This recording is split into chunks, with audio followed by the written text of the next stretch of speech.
Welcome to this video on the Garmin Zumo radar. The video will contain sort of an introduction to what the radar is, and I will also share some of my initial experiences with the radar. The idea with the radar is to provide awareness of traffic behind you and to your sides, much like what you've seen in many cars where you have a little light on the side mirror indicating traffic on your side. So the way it works is that you have a radar that scans behind the motorcycle only and on the side. So I would say something like 180 degrees kind of, and that's gonna give you indications both in terms of visual indication and also audio if you wish to, and you can do that either with kind of the bare bones installation, which is the radar and a couple of indicators, one on each mirror on the motorcycle. You can also Bluetooth pair it with a zumo, and then you can get a kind of a radar picture on the screen. I'll show you that in a bit. Or you can pair it to your phone and you get a similar radar picture, so to speak, on your phone. The radar unit that you mount on the back of the motorcycle also has an option to have some light indication to basically traffic behind you, indicating that it's coming too close, if you will. So it will turn on a red light that is quite bright. And you can also have a display yellow, orange-ish lights on either side to indicate that something is running up behind you. This light is really only, it's not for you, because you can't see it's behind you.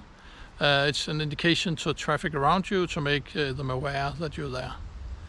So I'm living in Denmark and I'm assuming that that's probably not possible, and to be honest, I'm not sure how meaningful I think it is. Maybe, but anyways, I have decided to turn it off, so not to get in trouble with authorities. So let me talk a little bit about the installation. The radar itself actually consists of not very many parts. There's a radar that you see here that I installed just above the license plate. I put it on the license plate light. So it's like this. I just added some or used some adhesive tape to put it there, which is plenty enough. And then I route the wire under the seat, and it goes all the way out to a couple of indicators, one on each mirror that you can sort of see here. There's one here, and there's another one over here, and that will give you indications of traffic to the sides. In terms of electrical wiring, the only thing needed really is to supply 12 volts, and I attach it to the ignition such that the radar will automatically turn off as I turn off the motorcycle. That's the only thing you need to do in terms of wiring. And then when it comes to interacting with the radar, of course there are the indicators on the side mirrors. And then there's an option of having the, let me try to see if I can show that. You can have it on your Zumo. So it's an example of a Zumo XT2, and there's an icon now on the map page that you can click, and it will show you the radar, which indicates what's behind you, and you can also maximize it. As we're standing still, the radar is actually not running. It will turn on above something like 20 kilometers an hour. I think actually that's something you can configure. But anyways, this is the radar image, and I'll show you as we drive, or as I drive, how it works, so you can see traffic behind you.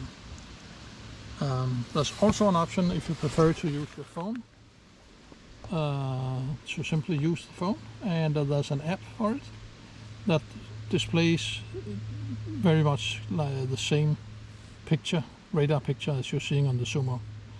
Personally, I prefer the Zumo since I already ruined one camera in this iPhone. by having it on the motorcycle. So yeah, so I'm using the Zumo for this purpose. You can also configure it to give you an audible alert in your helmet if you so wish, and if you have a radio installed, of course.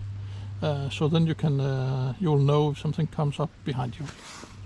And so next on the video, I'll show you some actual driving with the radar.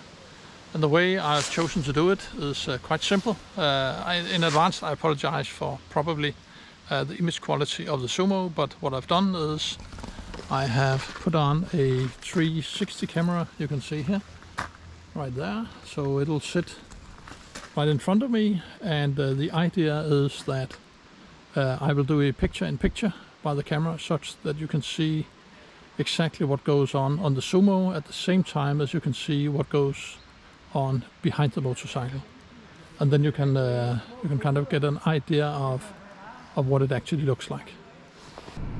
Again, apologies for the bad video quality on the Zumo. I'll start out by showing an example of the screen, in this case full screen. Think of the motorcycle as being in the center top of the image, and you can see what's behind you, in this case a scooter and a car.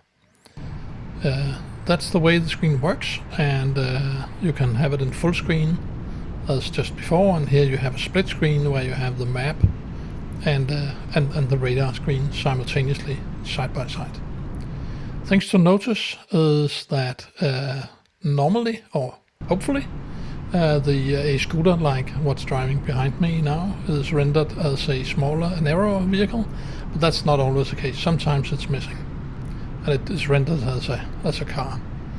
Also note that when a vehicle comes up close behind you, if it's to your side, it will turn yellow as here, which means that it's basically dangerous, and that will be indicated by the indicators on the mirrors as well.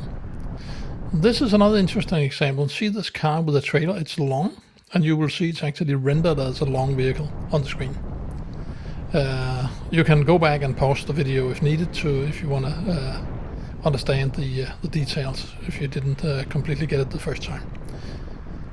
So here we have examples of multiple targets. I believe the radar can track up to 16 targets simultaneously, which should be plenty enough, I would say.